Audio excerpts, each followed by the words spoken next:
coming up next on The Health Hustle. It's about being, not doing. That's what I would say. And that took me a long, long time. I always worked just harder and harder in my life to achieve my goals. And I realized when I did this, especially in the first and second year when I started out, I was just working so many hours in my business and I didn't get the results that I wanted to get. And once I started just showing up as the leader, the person I want to become, like today, that's when the magic started happening in my life. For instance, to give you an example, I closed my side hustle school enrollment. No one could enroll anymore. And I started just really deeply caring about people who I haven't talked to in forever and just connecting with them, sending out the love bombs, as I mentioned earlier. And I was on the phone with someone and we had such a deep conversation. And in that moment, I got a notification and someone purchased my side hustle school. And I was like, how does that work? I don't even have it open, but someone saved the link. And then literally a day later, I got another email saying, I really want to enroll today. And I didn't spend any time filming reels, doing this and that. I was just being the best version of myself. And because I increased my frequency, magic started to happen in my life. What up, y'all? Corey here. In this episode, I had a chance to sit down with the wonderful and amazing Fabienne Hansen. Fabi is a former industrial engineer turned side hustle coach who is helping millennials working in the corporate job to achieve personal and financial freedom by building a purpose-driven six-figure side hustle without having to give up their six-figure income. She shows you that there is no need to become a corporate dropout in order to pursue your dreams of personal and financial freedom. She found a better way. Prior to her moving to her new home in Austin, Texas, Fabi led the product innovation and design group at Mercedes-Benz Vans in Silicon Valley. As a founding member of the Mercedes-Benz Future Transportation Initiative, she established a new office and incubator footprint for the Mercedes-Benz in North America that got sold successfully to external investors. Fabi's friends describe her as an infectious ray of sunshine, I can agree, bookaholic, lifelong learner, and a motivational mug collector. She loves playing live music in her car. Yep, she's that person. Also, she loves aloe yoga pants and all things health related, including green smoothies, yoga, and F45. Just a couple of things that I love to get into on this episode is one of them is taking a MEcay, which is different than a vacation, the 6 steps to building a 6-figure side hustle, a lead magnet masterclass, which is something I love talking about, and why you should sell something before you build a product or service. That is actually a very important point for people trying to build their first business, and so much more. One last thing, if you're a health or fitness professional and you're having difficulties getting leads, one of the most common reasons that I see this is not having a well-defined niche. If you go to the link in the description, I have a free 3-step process that walks you through exactly how to get clarity on which niche is best suited for you and your business.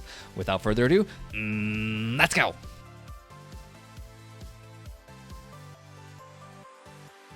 Fabienne Hansen, welcome to the show. How you doing? Very good. How are you, Corey? I'm doing great.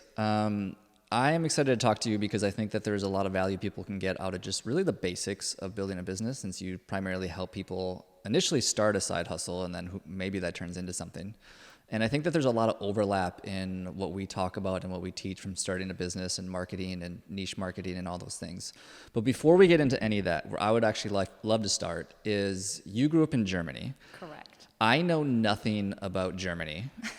And so I would be curious as to if you were to tell somebody, 2 things that I'm wondering is, one, did you have a normal childhood, I guess you could say, growing up in Germany? And if not, how was it different than, I guess, the normal childhood growing up in Germany? Oh, wow. That's a very good question. Thank you.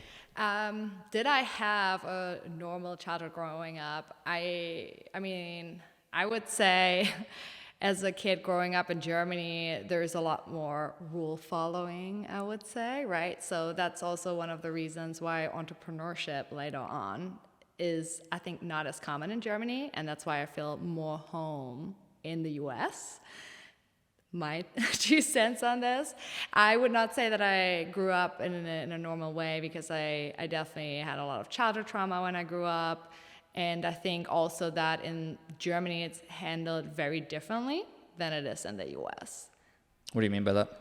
Yeah, so for instance, I feel like in the US, it's way more supported that you go to therapy early on in life. In Germany, it's more like something is wrong with you, kind of, when you go to therapy. And I would even say that some like if you're a teenager and you're going to therapy, that's kind of looked down upon, I would say. Whereas I didn't grow up in the US, so you can tell me, but I feel like there's definitely more openness around solving childhood trauma early on. And I think especially these days. Did you go to therapy then as a kid? As a kid, no. Okay. Mm-mm. Did you end up having to go to it because of something that you didn't deal with when you were younger? Or why do you say that? So, yeah, I've been working, I would say the past 3 years, like heavily on resolving childhood trauma, but it was like my own initiative, and it was like really me going to like Hoffman, if you're familiar with this, doing therapy, as well as I recently graduated from ALA, so it's like a lot of things around how can I leave the baggage behind and really be my true authentic self. NLA, you said? ALA, yeah. ALA, what is that? It stands for Ascension Leadership Academy. Gotcha. Yeah, it's a training here in Austin. So I think that's one of the things where I feel like in the US, it's more common that you really go through therapy versus in Germany. So I would say those were like other two different ones. Of course, healthcare system is very different in Germany than it is here in the US. Yeah. Yeah. So you grew up in a small town in Germany specifically? Very small town, yeah. I think like maybe 1,000 people. Like cows, horses? Yes. Like what are we talking here? Yes, like, I grew up on a farm. Okay. Like cattle farming, or what kind of farming? Not cattle farming. It used to be a farm, but then basically we just had, a few horses, but not like tons of cattle or so. And ever get kicked by a horse or bucked off a horse? I actually did. Glad you're still alive. Yeah, I know, me too. Yeah. Cool. Yes. Did you have siblings then growing up? Mm-hmm. Okay. Yeah, so I have technically 3 half-brothers and 2 stepsisters. Okay. Yes. And they are still in Germany or no? All of them are in Germany. Wow. Yeah. So you're the odd duck, one might say, that decided to leave. I am the odd duck. Okay. And is that just because of, do you have a certain like proclivity to not following the rules and not doing what people say? Like how did you get out of it, or why did you leave? I think I'm manifested would be my short answer. Long answer is I just realized that, especially as a woman in Germany, it's very hard to really follow the career path that you want to follow. And so for me, when I studied abroad at Columbia University in New York, that's where I also met my husband, I just realized like, ooh, entrepreneurship, very different than in Germany. And so it really got me falling in love more and more with the mentality in the US. Like, if you can dream it, you can make it, as long as you just don't ever give up, right? And so that mentality in Germany is very hard to follow. What's the typical career path of somebody in Germany? You get your bachelor's degree, you get your master's degree, and then you work for a large corporate firm such as Siemens or Mercedes or Volkswagen, and then you just stay there for like 30, 40 years. And that's still the norm there? Yeah, I mean, it's starting to change for sure, but it's definitely still a big career path, because at some point you work 30 hours, 35 hours a week, and you're getting a really good paycheck, and cost of living in Germany are very different than there are in the US. So at some point you're trapped. Is it hard to start a business in Germany? Why do people resist it? Yeah, it is definitely harder. I don't know if, and I have to say, like, I don't know if they changed the rules recently, but even in the beginning, like, you would have to have capital in order to start your business. I remember when I went to school, I think it was like $25,000. I mean, it's very hard to do that if you don't have the money, Totally. right? I think there are rules now around like freelancing where it's like easier to do that, but yeah, it's definitely harder. Do you think that's because of control? Do you think it's like they want to maintain control? I think the biggest challenge in terms of like cultural differences is just very risk averse culture. I think that's really what it is. Interesting. Yeah. And do you fall into that category or not? Absolutely not. I'm more American. I mean, I have dual citizenship now, but I feel like more American than I feel German. Did you start a business when you were in Germany, or did you? No, Okay. no. Is there any entrepreneurship in your family? My dad was an entrepreneur. Like he ran like TV shops, basically shops where you can go and buy a new television. Like he had like 3 or 4 or something. Yeah. Okay. And your siblings aren't involved in that at all? Not at all. Okay. Yeah. Interesting. I know. Yeah, I that's just an interesting topic because like I feel like I guess I haven't thought too much about like cultural differences in terms of the mentality that becomes behind starting a business or being an entrepreneur, like even just feeling comfortable enough, I guess, to try something new and be okay with failing. Yeah. Because I think that is like the biggest hurdle, right? Is like the mental, I guess, anguish and fear of if I do this thing and I fail, what's going to happen? And so luckily, I feel like in America, I've said this a number of times, is like you can fail pretty miserably and you can be in a pretty terrible place and you're going to be fine. Like Yes. there are literally, I mean, there's homeless people that live back where I'm from in Minnesota, which is like brutally cold.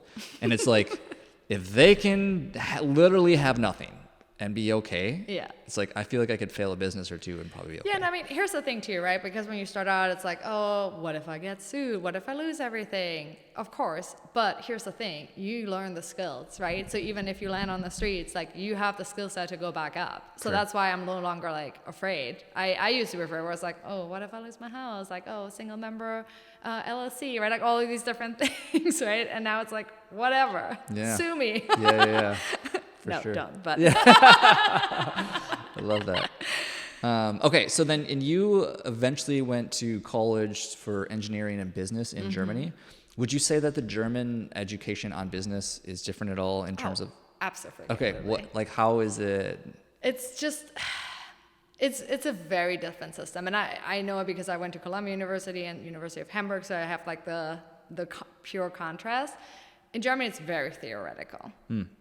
You learn a lot more than in the US, but you don't learn as deep. Like you're not really going to be an expert. Like you forget it because it's so much that you learn. And literally you don't even have to show up during the semester. There are no I don't know if it's still the same, but there are no finals except for the finals. So you don't have like any assignments that you have to really pull in during the semester. So what happens is you enroll for class and then toward the end, you just pass the test and that's it. Seriously? Yes. So whereas in the US, it's way more practical oriented. When I went to business school here in the US, it was a lot like launch your venture. And here you write a business plan and then you get a lot of feedback and we had angel investors coming in, giving us feedback. So it was like a lot more tailored to like what you really need. Totally. Yeah. Why do you think that there is such a difference? Is there just like in Germany, it's just not incentivized enough to like actually show somebody the real life skills? Like, is it just because teachers didn't care? Is it because like the programs just aren't set up to, like, why? That's interesting. It's a great question. I've never really thought about it, but I think that the teachers are just so different. Yeah. So for instance, in a Columbia Business School, I had teachers who were entrepreneurs.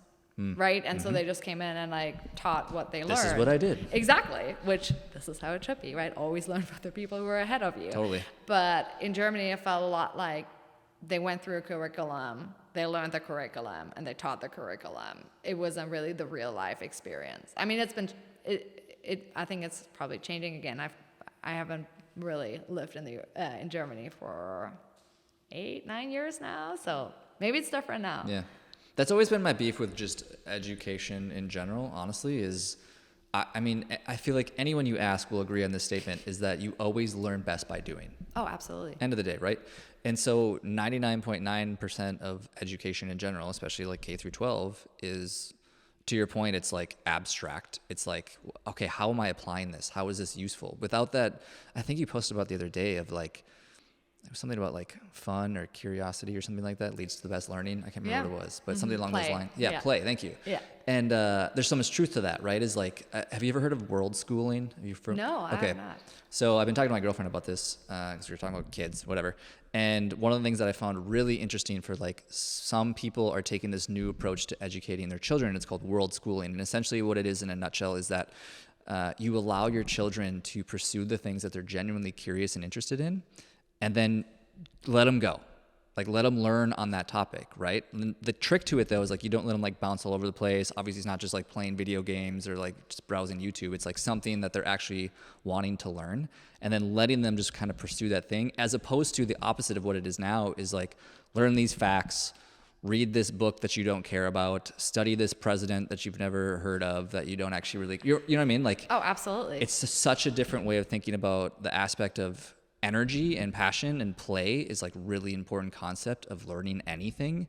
And so like, as opposed to what it sounds like your professors were doing in Germany, where it's like, learn these things, and it's like, all right, regurgitate this onto a test. Here's Exactly. your degree. Yes. With no real world skills whatsoever. Absolutely. And I think there's like an underground revolution happening right now, even in the US. When I joined Russell Brunson's mastermind, like high-end mastermind last year, there were a lot of like teenagers in there. So we're like, literally the parents are like, you want to be an entrepreneur? We're going to give you that instead of, you know, bringing you to college. Love and that. I love that so much. And that's how it should be. Because again, I think when you think about first-time entrepreneurs, I think the biggest challenge too is just like getting stuck in like wanting to do it right, or like watching this online course, reading this book, right? And I was like totally like in that mindset in the beginning as well. But you just learn when you do shit. Yeah. Yeah, my one of my good buddies always, we've discovered that I feel like the ratio is like 80-20. It's like 80% doing, 20% learning. Not that learning doesn't have value. Of course, courses, mentors, seminars, teachers, of course. But like, take that and then spend 80% of the time trying to execute on it, and you're going to get far bigger results than just spending the 80% of the time just like learning and thinking that you maybe discovered something that you probably didn't. Absolutely. Learning through failures for sure. All right, let's follow this journey a little bit. So college in, was it Hamburg, Germany? Yeah. Correct? Correct. Eventually found your way over to the States. When did that actually happen? In 2012. Okay, and what was the vision there? Just college, continuing education? Like, why? I mean, to be really honest, I was in a 5-year long-term relationship, and damn. I was like, I want to get out of it. Oh, wow. And I applied for Columbia University, and they accepted me, and I was like, okay, this is my ticket. And So your relationship freedom. was in Germany? Yeah, I was in Germany, And I you're was like, I'm done with this. I was like, yeah, you know, I'm going to a different country. Damn. Maybe it's not gonna work out. Damn. I know. That's a tough breakup. Yeah, and it's really funny because like literally I was on the plane like celebrating my freedom, and 3 weeks later I met my husband. Oh, wow. So I didn't have a lot of like single time to myself. At college, or where did you guys meet? Grad school. Okay. Classroom. Classroom, yeah. And he Okay. even proposed in that classroom later on. What was the first engagement like? Like Like, would The you gr- just say hi? Like, Oh, how- so fun fact, he always gets mad that I'm telling this story, but Bring it's it. really funny. So the way it works is because I was in engineering school officially, and business school is more expensive, so you can audit for the course basically, but 2 weeks later they tell you whether or not you make it or not. And so I was in a group, it was like a strategy consulting skill class, because back then I was like, oh, I want to go to McKinsey and BCG. And he had the same idea. And I was in this group with Ben, Brett, and Bernardo. Okay. So 3 Bs. Yeah. And literally we were in one group. And then after that first class, we all got kicked out. And I did not remember like who was who, basically. And my now husband like wrote me an email and was like, hey, do you want to hang out? You know, get a coffee? And I thought he was Brad and not Ben. And so I walked over to the coffee shop. You're I not was who I like, expected. oh, that's not the person. Yeah. So yeah, but I mean, the rest is history. So he invited you out via email? Mm-hmm. That's an interesting way. I know, yeah. Like, when was that? Like, yeah, 11 years ago. Wow. Crazy, huh? Wow. No, 12 years ago almost. Wild. What does he do? What does your husband do? He works at NVIDIA. Doing engineering? Business development. Okay. Yeah, Interesting. I've not heard the email move. That's a Yeah. new one to me. I know. That's I mean, it's an old school move. it is like the oldest of school of moves. Oh, absolutely. Like in terms of technology anyways. Yeah. Versus like any sort of app. Yeah. Interesting. And okay. so basically we did 2 years long distance, Germany, the US. So if you ever need any tips on how to get really cheap flights, let me know. What's your best tip? Book on Tuesdays. Always on Tuesdays. Tuesdays is when the airlines release new prices. So Oh. yeah, and do it in incognito mode. And then is there a certain amount of days, weeks, months before the trip that's ideal? I mean, it has changed. I think now it's like the earlier you book it, the better. you're Really? off. Yeah, I mean, like I was just looking at a business class flight to Patagonia for $2,000 the other day in October. it's like, yeah, might as well. Love it. Yeah. Send it. Yeah. Okay. Tell me about Sydney. You spent some time in Sydney. What was that about, and why did you head there? So right after college, so I was on so I didn't come from like a really rich family. I had to pay for everything myself. I worked throughout college, and in Germany they just changed the system to bachelor and master degrees. It was before like a diploma, it was like 5 years, so they just split it up to be more internationally competitive. And my support from the government was only for 3 years. And it was like almost impossible to get this done in 3 years because they just changed it. I did it in 3 years and I was like, fuck this. I'm like done. And so I literally bought a one-way ticket to Sydney. Because why not? Yeah, that's one way to look at it, I guess. Okay. A couple questions. Yes. One, why Sydney? And two, did you know anybody in Sydney? No. I was just like, what would be something that would serve me in this moment? And I knew that I didn't want to go back to school immediately. So I literally just bought a one-way ticket to Sydney. Are you pretty intuitive? Yes. Okay. So was that like a intuitional moment? Yeah. And then I spent 6 months there. Then I got a little bit bored because I was working 2 jobs as a waitress, and I was traveling New Zealand, I was traveling Australia, and at some point I was like, maybe I'd do something again. And then I sent out 1 application to get an internship at Porsche, and I got it. Wow. Yeah. And so I was like, okay, maybe it's meant to be. And then I went back to Germany and did the internship. Has your intuition ever steered you wrong? It's a good question. Actually, no. I think the biggest piece is sometimes I'm just not connected to my intuition. And so I think that's one of the things I'm learning again is how to be better connected to my intuition. But how do you do that? Spending time alone. Okay. Doing a MEcay is what I say. MEcay? Yeah. What is so that? a MEcay is a vacation all by yourself. I do it once a year, ideally for a week. And last year I went to Banff, Canada. Got a really nice Airbnb and just spent 1 week all by myself. I went to dinner by myself. I did all the cool things by myself. Did you engage with anybody while you did this? I did. I mean, yes, of course. If you were sitting alone at the bar, People are like, you would talk to the, the bartender, of course. So yes, but I think even going on hikes all by yourself and being in nature, I think is very healing. And because at the end of the day, you have all the answers inside of you. You do. What do you do during that week? Like anything? Like do you plan anything? I don't plan anything. Nothing. I just like so literally. you're like, here's 7 days blocked off. Here we go. Yes. So I got a rental car. I got the Airbnb and the flights, and then the rest. That's it. And sometimes I even do it that I don't even bring my phone, which was not the best place to do in Banff because there are so many grizzly bears. So I was going on a walk and I was like, oh, there's a bear. So I would not always recommend that. But yeah, it's really funny because in the beginning it feels really weird, especially if you're listening right now and you have codependency challenges. Like I can highly recommend this because I used to have that quite a bit. And just being by yourself feels so weird in the beginning and brings up so many things. That's why usually the first 2 or 3 days I journal a lot. And then I just spend a bunch of time in nature and think about life, business in general. I do something similar at the end of every year between basically Christmas and New Year's, where I take that time and I'll block it off to, like this last year, got basically like a cabin out on a farm out in, I think it was West Texas somewhere. But yeah, it's similar concept. Mine's a little more structured though. Like mine is like, yeah, it's for sure a disconnect, but what I'm doing that time is like going through all my old, like whatever, journals or schedules or planners, looking over my goals, planning for the year ahead, and like just putting a lot of intention of like what I did last year and then what I want to do the following year. But I've never done it where it's just like freestyle, like where it's like a week of literally nothing. Oh yeah, and like it's really hard when you do it for the first time because, I mean, you're a high performer, I'm a high performer, right? Like you want to do all the time and want to get the structure in, and it's very hard to not have that. And that triggers you a lot, but you learn a lot about yourself. Have you ever done like a silent meditation monastery or anything? So when I did Hoffman, there were lots of parts where you go through really deep emotions and then you have to sit with it and you're not allowed to talk. Actually, it's a really fun story. You want me to tell Yeah, that please. one? Okay. So that was the first time I really believed in energy work.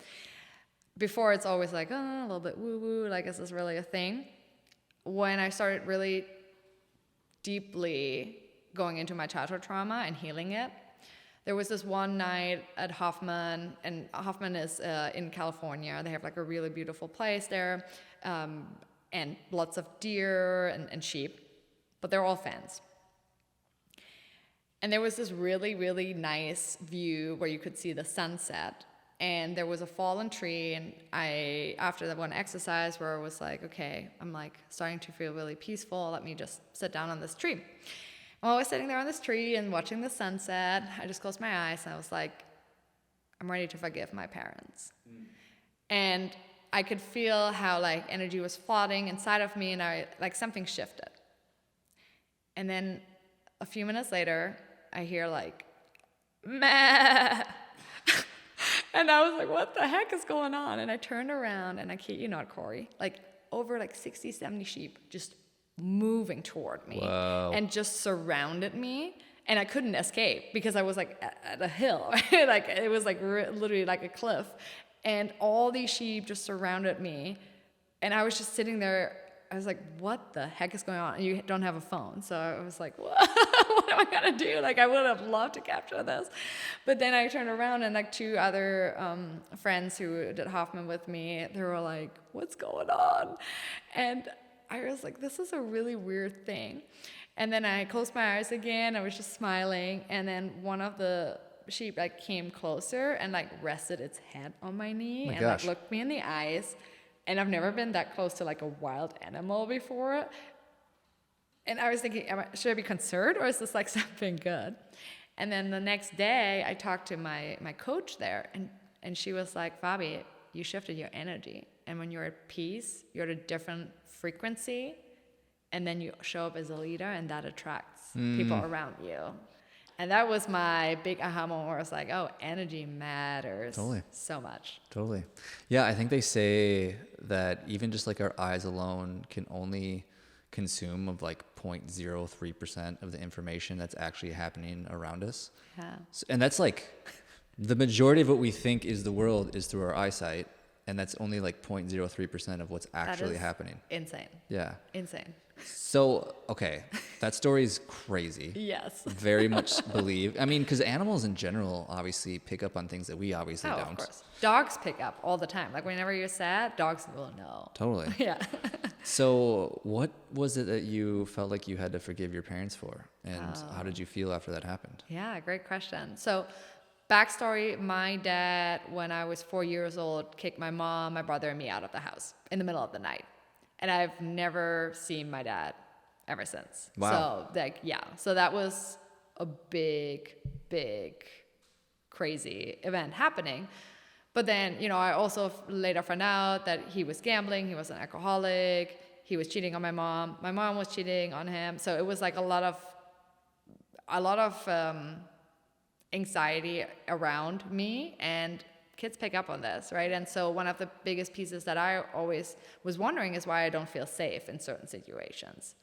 And it is because of that environment that I grew up in. And my mom, and bless her heart, like she just loved me so much during this time when we grew up, like my brother and I grew up basically without a dad, that I stepped into a lot of the masculine energy and got like, you know, a lot of stuff done. But my mom was more like super tuned into her female energy, very nurturing, very loving, no boundaries and everything.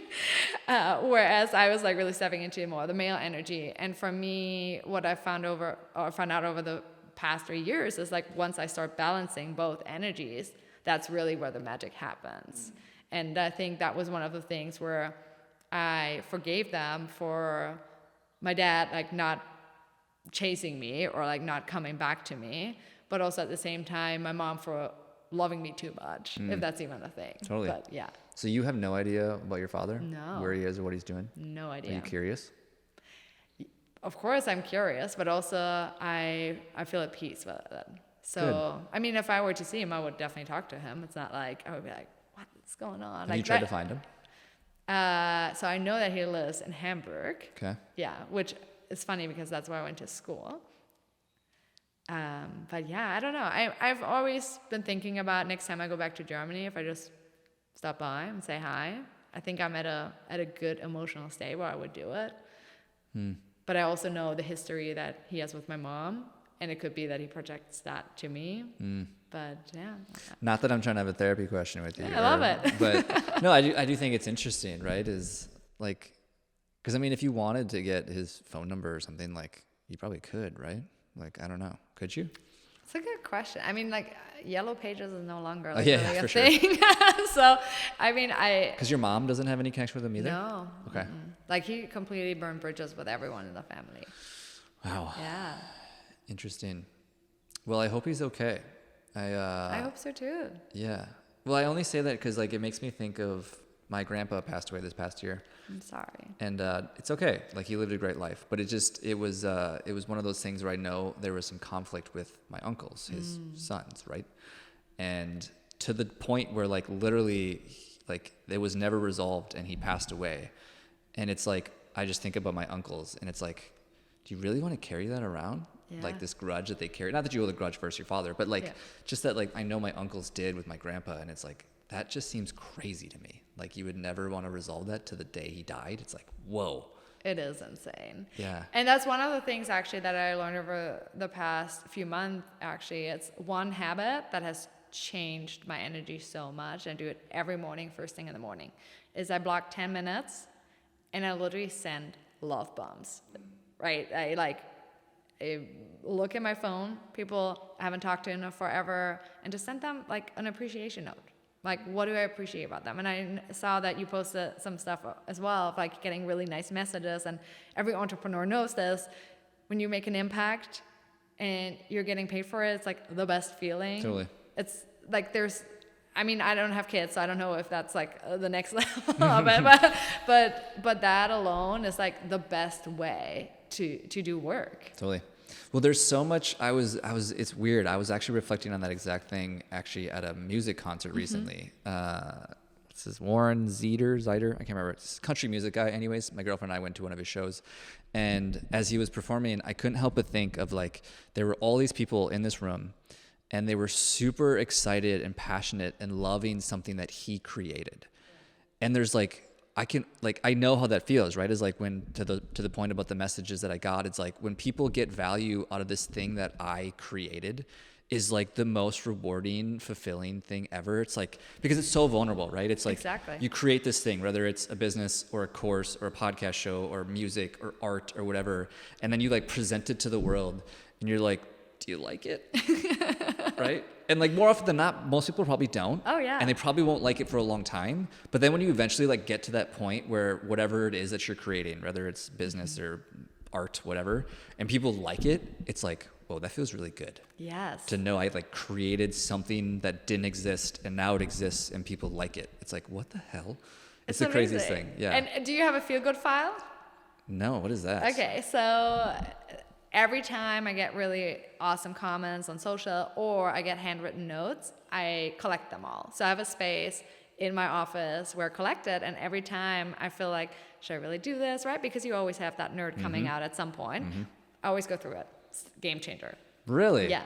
Do you take photos or do you actually have physical copies of I have this? physical copies. Like Okay. I started doing, that's also another habit I started doing. It's just like once a week, just one handwritten note that I sent to someone. Love that. I the high performer in me, I guess you could say, like batches that. So I know. But it's over time. It's not like what I realized. I'm the same thing. Like I'm always like batch. Yeah. producing everything. Yeah. But then the problem is then you drop the ball at Totally. some point, right? So that's why I'm trying to like keep it just manageable and like something I can stick with over a long time. yeah, because I'll do that. I'll do that during Thanksgiving. Yeah. I have this like a habit during Thanksgiving is like I write a bunch of gratitude cards for people. But I get what you're saying. I think it's more the consistency of it where you're like going to continue to get those like drips of like feeling good about adding value to somebody's life versus just like doing it in a sprint. Like that doesn't have the same effect for sure. But, Absolutely. And one of the things I wanted to ask you as well is like because you mentioned haters, right? And like when you put yourself out there, you will have people who will not like what you're putting out there. Totally. How do you deal with that? I don't. I don't. I have this, I tell my girlfriend this all the time, is like, I'm actually very judgmental, and it's served me really well in the sense that it really protects my energy and my space and who I spend time with. And so like, if someone doesn't like pass just the guard of me not letting you into my space, they get zero of my attention or energy. Yeah.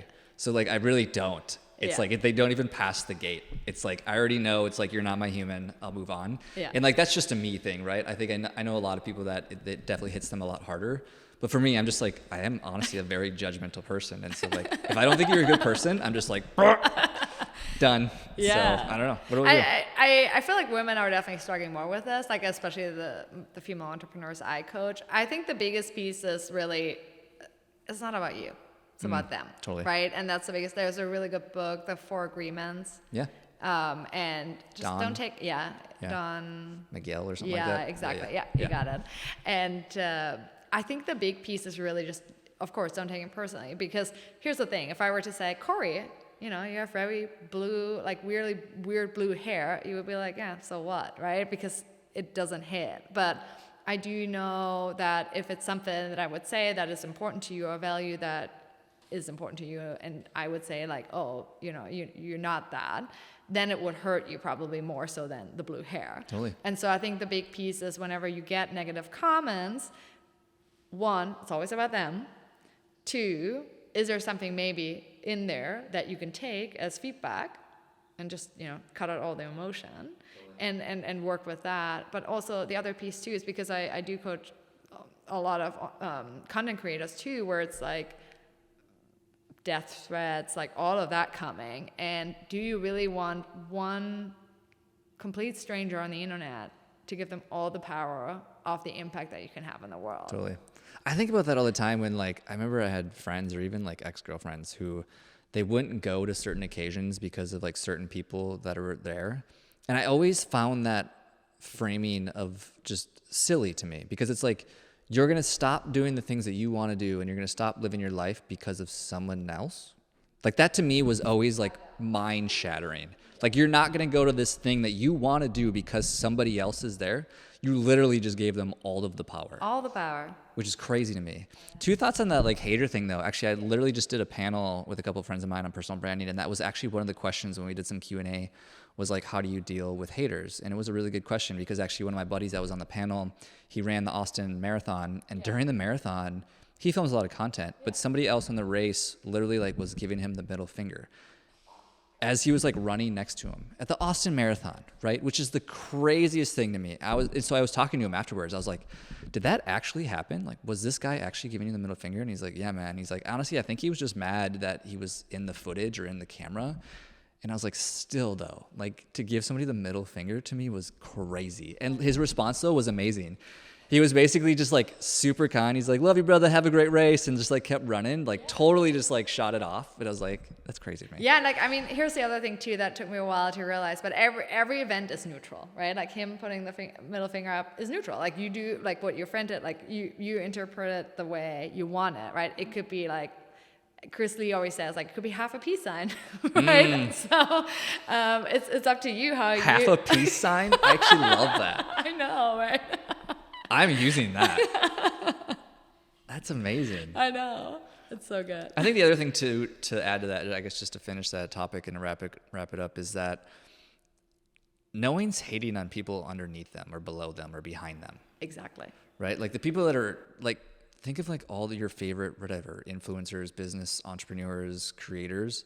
Like they're not messaging hateful things to the people that are behind them. They could care less, right? So at the end of the day, it's almost like a sign of you're doing something that's probably pretty cool. Absolutely. So it's like, that's a really good framing as well. Yeah, I love that framing. Let's go back to you. Let's continue this journey. So you did college in the States, and then eventually you found your way in Silicon Valley? Grad school. Yeah. So literally, I found my husband. He was my husband there, and it was like, oh, we can like get married and then come to the U.S. And I was like, no, I'm not going to do the 90-day fiance thing. And like, I just worked so hard in grad school. I'm not going to be unemployed for like a few months. Like, It's just not me. Totally. And so my original plan A was that I would work with like a McKinsey or BCG and then just get a project in the US. I remember the way it works with management consulting is you start small. And I remember my first interview I had with a consulting firm, I ran out of this and I was like, I'm done. I'm not going to do consulting. Like, it's just not something I want to do. And I was just like bawling, and I called my mom. I was like, I have no idea what to do, like how I'm going to make this happen. How can I get to Ben in the US? Like, this was my plan A. I don't have a plan B. And then I started calling like really awesome people I used to work with and talk to them about like, here's my plan. Here's what I want to do. And then one friend that I worked with at Porsche was like, hey, they're building like something really cool at Mercedes-Benz, and they might work, you know, in the US as well. So I would just reach out to this guy, Nick. And so I literally, right before my interview with McKinsey, I went to talk to Nick at Mercedes-Benz, and he was literally like, hey, we love you, we want to hire you, but just know that every other month you have to go to the US. It's like, I'm fine with that. Yeah, for sure. So yes, please. Yes. And so it's really funny, and why I bring this up too is I manifest, like I literally, when I met Ben, once I got back to Germany, I had the Golden Gate Bridge on my screensaver. And I was like, we're going to end up in San Francisco. I don't know how it's going to happen.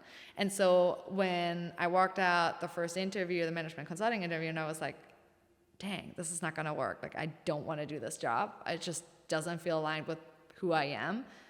It's so funny to see that then Plan B emerged, and I came to the US in a very different way because I started working in Germany for 1 year, and I was going back and forth between the US and Germany. And then literally my boss asked me like, oh, do you want to open a new office with me in the States? Damn. And so then I went to the Bay Area, and we opened like literally the shabbiest Mercedes-Benz location in the world, which was literally a garage. It was like really funny. It was so much fun. It was literally a garage, like similar to where we're in here a little bit in terms of the style. No AC, no heating. And we hired 40 plus people from scratch. So I hired basically my extended family. I hired all the coolest like people you can think of, and it was just so much fun. We had a fog machine in there, and like we would do the craziest things. We would play beer pong every other night. Like it was just so much fun, and it also showed me the value of when you really have an amazing team together and the right culture, you will see amazing results.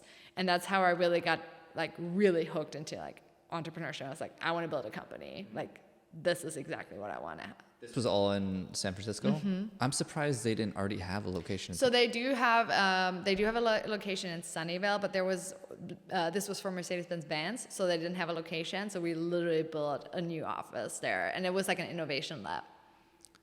Mercedes has vans? Yeah. Sprinter vans. Oh, yes. Yeah. Okay. I just think like luxury car when I think Mercedes, obviously. Yeah. So I didn't luxury RVs. Yeah. Interesting. Yeah. Okay. So you were flying back once a month, you said? Mm-hmm. For like, a year. I would hate that. I'm not going to lie. I mean, it was... I hate travel. You really? I do. I like what travel gives me. I like experiences. Yeah. I love the cultural changes and the personal growth that happens from it. But put me on a 12 time zone change half-day flight, I hate it. Yeah. I mean, I'm not the biggest fan either, but yeah. I mean, during that time, it was good. Yeah. Because I remember the day when my boss asked me to open the office in the Bay Area, and I called my husband. I was like, oh my goodness, I found a way. Like, I'm going to go there, and like, you're going to be there too. And like, he's like, Fabi, I'm still in DC. Yeah. So how did he go to San Francisco? So yeah, he quit his job and he went to San Francisco. Okay. Yeah. Because I was like, I'm in the U.S. now. And he's like, but you're in San Francisco. You're on the opposite side of the country, exactly. So that's not helpful. I know. Interesting. Okay, you did that for a year. Decided this was the point where like entrepreneurship was like, this is the path you want to go? Correct. When did you start making that shift then? Or when did you start? So I literally had this amazing team, and we built an amazing product. And then the year I turned 30, I got a call from the doctor saying that I need to get a hysterectomy ASAP. So I had like a checkup at Stanford University's hospital, and literally they were like, you have cancer cells in your body, you gotta get a hysterectomy, because otherwise they will spread throughout your body. And so I will never forget that day when I got the call, because I was like in this tiny cottage in Palo Alto that was like way overpriced. I had no AC, and I was just like sitting there on the bathroom tiles. My husband was out on a business trip, and so my dog came in because we could sense that something was off. And I remember that moment when I was like sitting there, and I was just thinking to myself, like, if I were to die this year, like, what would I have contributed to the world? And that question really sat with me, because I was really thinking, wow, I literally just kept climbing up the corporate ladder, but I really haven't made a really big impact. And that's what really started my entrepreneurial journey.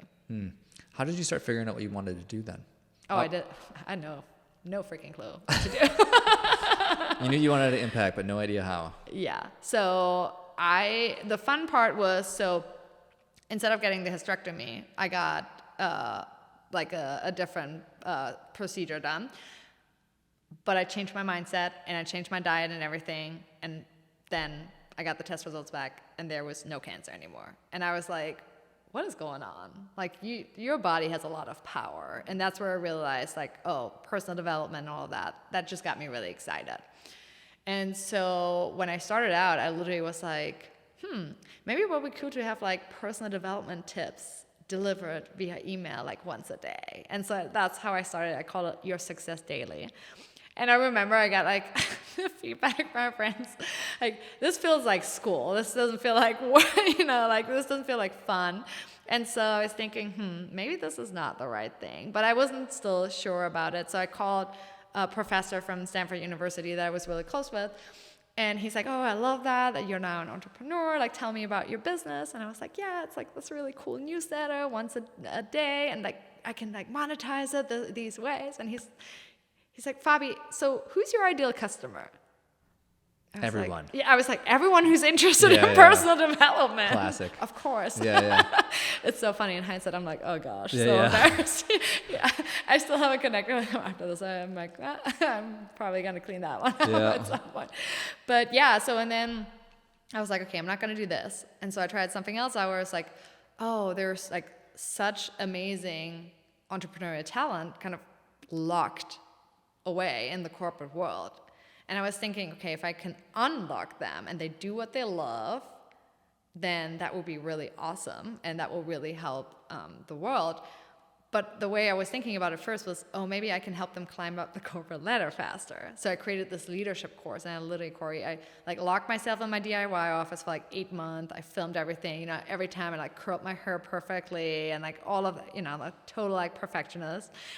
And then I sold it, and of course, I didn't sell a single thing. Yeah, for sure. Right? Mm-hmm. And so it's, and I see this now when I coach as well, especially new clients. Don't ever develop your product before you sell it. And don't ever develop your product without talking to customers. And it's funny because like I work in product management in my full-time job, right? So it's my job to talk to customers. But the problem that I had in the beginning is that my side hustle was way too emotional. It was like my identity instead of looking at it as an asset.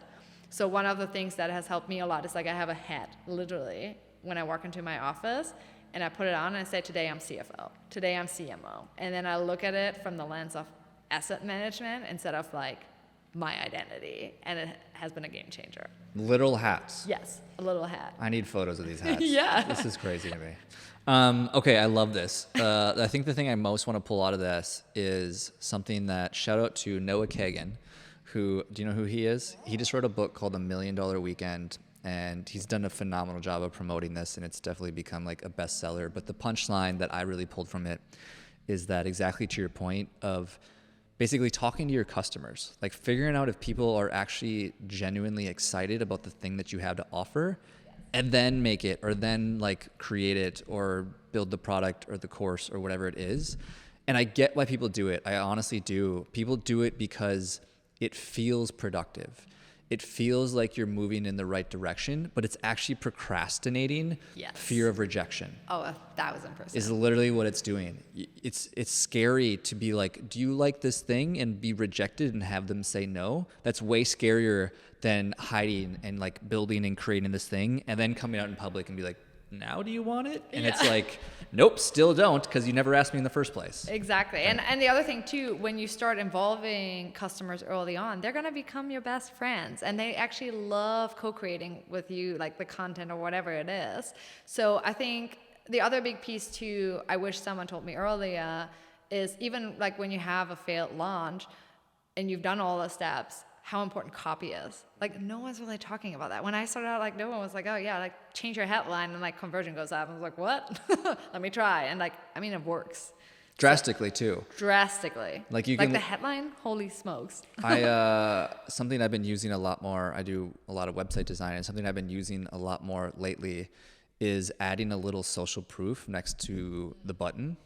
Is be like, click this button, whatever it is, like discovery call or join now or get started. And then next to it, it's like, and join the other, whatever, 10,000 people that have also joined. Like the little, something so small, so like you wouldn't even notice it. Or another one I've been using too is like at the bottom of a contact form, I'll add, we'll never share your information, or you'll never get spam, right? Because that's the fear. You're addressing basically a rejection, is like, I don't want to get spammed, I don't want a bunch of bullshit. Is like, just address that right up front, be like, we'll never share your information.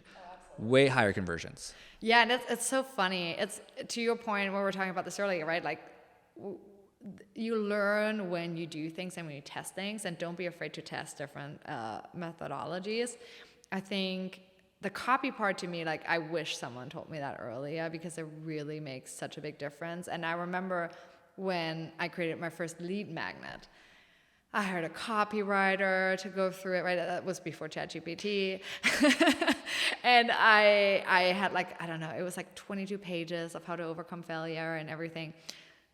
And here's the funniest part. My lead magnet that has a 76% conversion rate. Wow. You know what it is? What? It's a lined interior for a journal that is under a tutorial of how to create a journal on KDP. And it's a YouTube tutorial I have.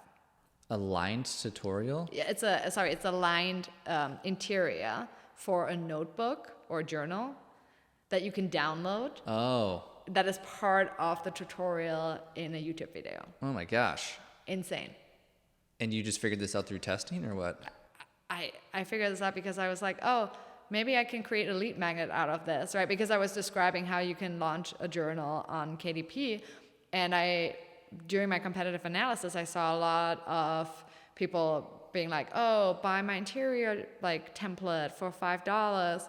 And I was thinking, maybe I just give it away for free and see. And I got over 1,000 email subscribers within like a month. Damn. Yeah. Insane. One I've been using more lately is basically like quizzes. Yeah. That at the end of the quiz, you get some results. The trick here that I just recently learned, actually, though, from my buddy Blake, who's very smart, he was telling me, though, is that if you at front basically knock down a rejection, that you don't have to give your email address. Because what most quizzes will do is like you'll go through it, and at the end of it, they require an email address. Well, people are conditioned to know that's how most quizzes work now, so they won't even do them. But if you address it up front, you'd be like, by the way, you don't have to put your email address. And you don't, right? You get to the end of it. But then that little tweak there is that, yes, you deliver on your promise and give them the results. But then you say, but if you put in your email address, we can give you deeper results or like more information on the thing that you just filled out, right? And it's like, that actually works really well, that I found as well. Interesting. But, I love that. Yeah. It's like, it's so important to know the objections, right? Like that's the so point key. of an FAQ. Like, yes. Most people don't realize is like an FAQ in a website is literally just addressing objections. Oh, absolutely. That's the whole point of it. Yeah. Every time you get support questions, like always keep them in a folder. Next time you have your sales page, like put them in there. 100%. Yeah. 100%. Okay. So failed course. Then what happened? So what happened is I was like, okay, in my day job, I work in product management. I talk to customers all the time. So I was thinking, okay, I totally missed that. I was like, no to myself. And so then I really spent the time with my customers. Like I had over 10 interviews. I created like a survey, and very simple, just like also figuring out the willingness to pay for something, right? Because like how Like, you want to know that it's really a pain point, and something that keeps them up at night. So one of the things that I realized then is everyone was like, I want to retire early. I want to travel the world. I don't want to work from anywhere. I want freedom. I don't want to trade my time for money anymore. I want to spend time with, my family. And so I realized, oh, yeah, they don't need a leadership course for millennials. Yeah, who would have thought? And then I was thinking, okay, maybe I go more into the direction of side hustles, because literally people were messaging me on social and were like, how do you start an LLC? How do you find your niche? How do you do that? And so I just started talking about this, and I started in the beginning with just like I call it a happy hustle hour on Wednesdays. Free. You can drop on and basically ask any questions that you have. And then I just noted all the questions that came up over and over again and the problems that came up. And then I, based on that, created a sales page for a membership. And in the beginning, it didn't work out, the first membership I had, because I just didn't really focus on the pain point again, because I didn't dig deep enough. So I started one-on-one coaching. And then one-on-one coaching went really well, but here's the interesting part, and this is why I think it's so key to really build a business just for the money, but also for what is like the life you want. So always build the life that you want, or the vision first, build the business around it. Because what happened to me was, I had then on a Saturday a call with the client in South Africa at 5:30 a.m. in the morning. Do you want to wake up at 5:30 a.m. on a Saturday? No. Like, that's not the life I want to envision for myself. I want to work out. I want to meditate. I want to have fun with friends. And so what happened is I scaled my one-on-one business, which brought me money, but then at the same time, the challenge was, now I'm trading my time again, right? So in the cash flow quadrant by Robert Kiyosaki, I'm still on the left side. So that's when I realized, okay, I'm going to go to the group coaching. And so I converted from one-on-one to group coaching, and then just started literally with, hey, here's the idea I have. I have no idea how this is going to work out. You're going to help me with this. Sign up. If you want to go in, you have 10 days to sign up. And as I mentioned, I think 15 or 16 people signed up. And this is group coaching for people that want to have a side hustle? Yes, exactly. So because one of the biggest pieces that I focus on is implementation. I don't want you to consume tons of videos. It's very focused on take action. Yeah.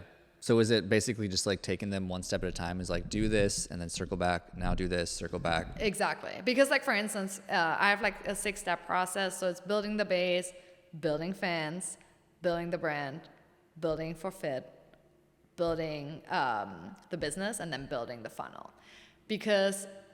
And the reason why I have it in that direction is because what I realized is some start with an LLC and they haven't even figured out product market fit, and then change your name for the LLC. Fun process, right? Or they develop a product first and they haven't even built fans yet, or they don't even know what keeps customers up at night. And so that's why I kind of have it in the way I have it. Just as a fun little note for anybody doing the coaching business thing, which I do know is a lot of my audience, make sure you're coaching people you actually want to hang out with. Yes. Yeah, it's actually one of the reasons I don't do really any coaching. I mean, this is gonna sound weird, but I don't like people enough. I literally don't.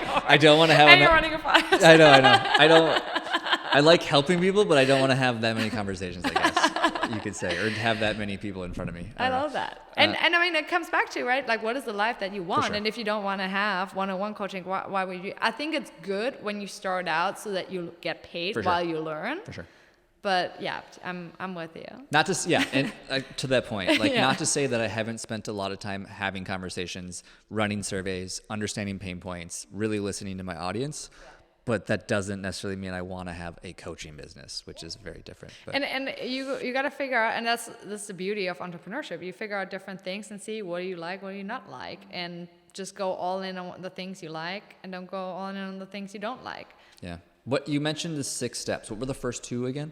Build the base and build fans. What is build the base and build the fans? So build the base is literally just figuring out your niche, right? Because that's where people really get stuck in the beginning, and I've seen it where when the niche is not tailored enough, it's gonna be hard for you to scale in the beginning. And usually when it comes to the niche, it's really I mean, your ideal customer, to your point, is someone you want to hang out with, right? And it's usually a former version of you, right? Like you 3-5 years ago. Start there. You're in good hands, right? And I would say that if you don't really nail it on the niche in the beginning, it's going to be really, really hard later on. And you can always go broader later on, but in the beginning, I'm a big, big fan of starting with a niche. For instance, one of my first clients I brought to 6 figures in 8 months. She wanted to be a fashion influencer for like timeless luxury goods. And we looked at her Instagram profile. She had 2,000 followers. And we read through her comments, and it was all about Hermes. So I'm not really a luxury brands person, but Hermes is like a very expensive brand. And apparently they have these Birkin bags. Your female audience will probably, if you're a woman listening to this, you probably know what a Birkin bag is. I did not really know this. And you can't just go into an Hermes store and buy them. Like I thought you can, but you can't. It's like a game. It's like very hard to get them. They're really, I mean, we're talking about thousands of dollars that these are worth. And the common question was always like, how did you get your Hermes bag in Paris? Because apparently in Paris, it's easier to get them. And so I was talking to my friend Tanya, and I was like, why don't you just go really all in on Hermes bags and create an ebook around how to land your first Birkin bag in Paris? And that one ebook brought her 6 figures. Damn. Yes. Wait, by selling it, or like how did that? For $49. Oh, she sold it, so it's a low ticket sell. Yeah. Low this ticket. is how you get one of these purses. Yeah. And she had a big enough audience of people that wanted to. So she didn't in the beginning. Okay. So then when she changed her content completely to Hermes, that's when her entire audience took off. I think she has now like 65,000. Wow. And this happened within a year. Would you say what's the weirdest niche I guess you've seen? I think that's a pretty weird niche. Yeah. I would say. Yeah, that is. Yeah, but like with her, like really niching down was what helped her catapult her to the next level. Let me think. What is another really weird niche? I mean, I've seen a lot of really weird niches when I was at Russell Brunson's mastermind. I'm not gonna lie. Really? Yes. Like what? Okay. Like one of the highest performing companies that ClickFunnels has, what they do is really interesting. They help veterans fill out the application to get basically support from the government, and they do that for free. And then they get basically, I think, the first 6 payments from, once the government approves it. Whoa. And they're like, I mean, they're over $200-300 million company. Is it that hard to get approved? Apparently it is, yeah. And they specialize on approving them, and like, it was insane to see. But the thing is, if you're a veteran and you see someone's helping you for free, I mean, why wouldn't you do Totally. it? You have nothing to lose, right? Totally. So the barrier to entry is so low. The barrier to entry is 0. Yeah. $0. Exactly. And then if this works, then you pay us a few shekels. Exactly. I mean, that's a win-win situation, and that's why I think they've been so incredibly successful. I need to find something like that. I know. That's wild. I loved your point about basically just reflect back on who you were maybe 2, 3, 4, 5 years ago. I do totally agree in that, because you are the proof. You did what that thing is. Like whether it's, I mean, these are generic examples, but like whether it is you ran a marathon under 2 hours or something, or I don't know, maybe you built your first website so you could help somebody else with a website or whatever, name your thing, is I think that there's people underestimate that you've done things in your life these past 5 years, hopefully. And those can often be things that you can also help other people with, which is really the basis of any business. Absolutely. And like, that's the thing. One of the things looking back and having invested over $50,000 in like personal development and coaching over the past 2 or 3 years, what I notice is when the gap is too big, it's very hard to really learn. Like the biggest breakthroughs I had were basically the coaches I had that were 2 or 3 steps ahead of me. And I think sometimes we always think, oh, like we have to learn from a Tony Robbins or a Dean Graziosi or Boss Babes or whatever it is, and which is good, right? Like, and they know it like the best way. But I feel like that's more, especially the first 100,000. It's hard. It's freaking hard. Like making your first sale. Because even if you're killing it in your 9 to 5, like the skill set that made you successful in your 9 to 5 will not, I guarantee you, will not make you successful as an entrepreneur. Yeah, I know. And to that point, just to add to it, because I do think that is a really good point to get across, is that the people that are like your Tony Robbins or whatever are so many steps ahead of you that they have very likely forgot the challenges that you are dealing with. As opposed to the person that's like just been through it. They're like, oh yeah, I just dealt with this issue. Here's how you solve it. Versus somebody way ahead is like, I don't even know what that was like back then. So yeah, it's a really good point. And that's the thing I always say. I mean, entrepreneurship is a mindset, right? And like, I think the biggest piece is really, I think the most successful entrepreneurs, in my view, are the ones who have a bigger vision than the nerds that are telling them they can't do it, they're not smart enough, and all of this. Because I mean, the voices will never go away, by the way. They're just you just will get to know them better and figure out how you can use them as fuel rather than as a barrier. What about the, what do you call it, fans, audience? What about the fan or audience part of it? Yeah, fans. Okay, so one of the things I always do in my side hustle school community is, in order to get to the next level, I gamify it. You have to post 30 days of content, talk to 5 customers in person or over Zoom, and then create a survey and get at least 10 responses. And if you don't have that, you're not going to get to the next level. Oh, sorry. And another one too is create an email list, because people underestimate how much money there is in email. And as part of this step, gathering information on whatever your business idea is? It's that for sure. I think it's also, we're talking about lead generation earlier as well, right? Especially when you start out, it's a lot about one-on-ones, right? It is the one-on-one connection. If you can't build the one-on-one connection, you're going to have a hard time building a connection with the large audience. Totally so start there. I mean, I create a lot of content in general, but I did do, was it the end of last year? I don't know. I recently did like a 30-day challenge just for, I don't know, shits and giggles. But it was funny. Of all the videos that I created in that 30 days, it was basically like 30 days of reels. The one that I don't know if the audience enjoyed it, but I enjoyed it the most was on day like 20 or something like that. I did a bloopers video of the previous 20 videos of all the like cuts and retakes of me trying to do this 30-day challenge. I love it. And it was by far my favorite because it was like, you're such an idiot. You know, like you're, it's like people have no idea how many times I've just like stumbled over my words or retake, or like I start like singing to the cat that was next to me. That was definitely my favorite video in the 30-day challenge. But Well, did it perform the best? Probably not, right? I mean, it was probably in the middle. Okay, yeah, because here's the funny part, right? And it's so funny. My best performing videos are the ones where I was like, today I'm not really in the mood for posting, I'm just gonna post them. Versus the ones where I put my heart and soul in. But what's really key is they're still really important because your audience will recognize that you put your heart and soul in it, and it will deepen the connection. So even if a reel gets 200 views, I mean, think about it this way, like how often do you speak in front of 200 people, right? Like always, I mean, that's always what I tell my entrepreneurs, like think about, like they're real people watching this. Mm-hmm. Yeah, it's very easy to forget, like 200 people is actually a lot of people. Yeah. Even if you don't think about it. Absolutely. Yeah. So what's next for you? Where are things headed? What's next for me? Great question. I feel very refreshed and very connected to my authentic self because I put a lot of work in it in the past 5 months in particular. And so I actually have this weekend planned to just figure out what's next.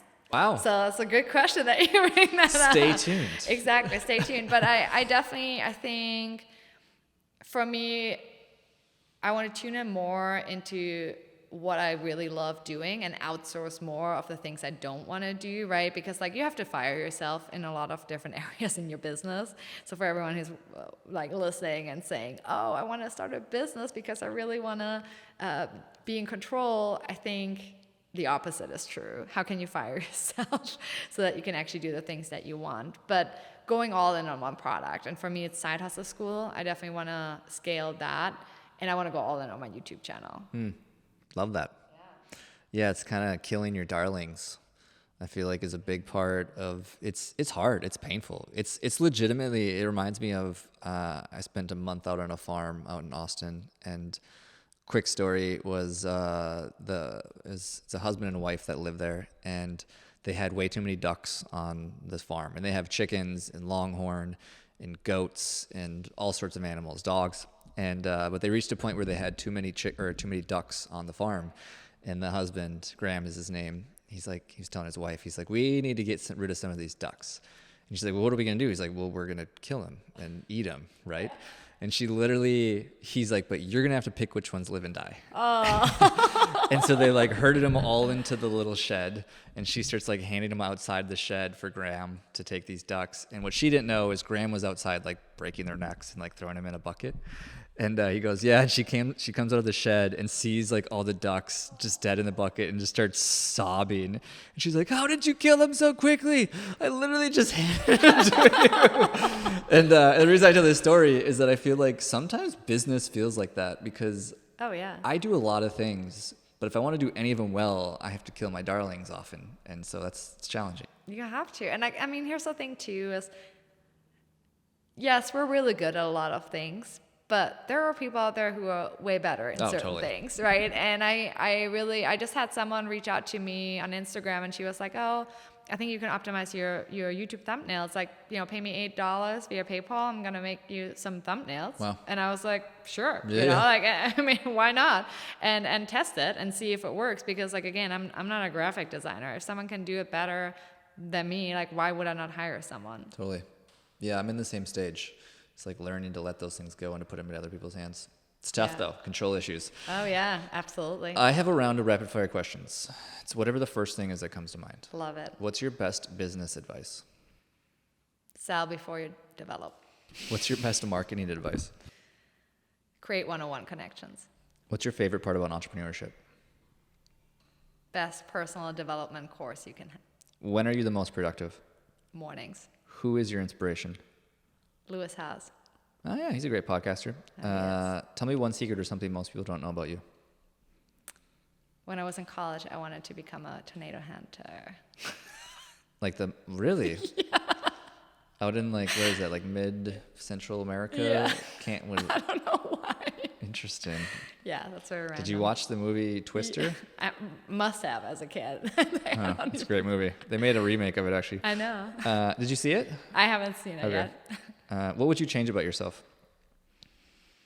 Love that question. What would I change about myself? Actually, nothing.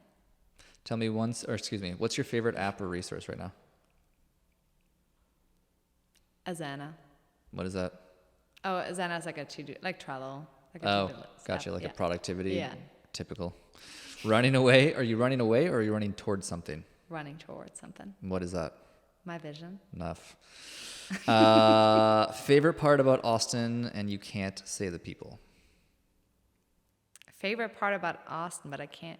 I can say people. I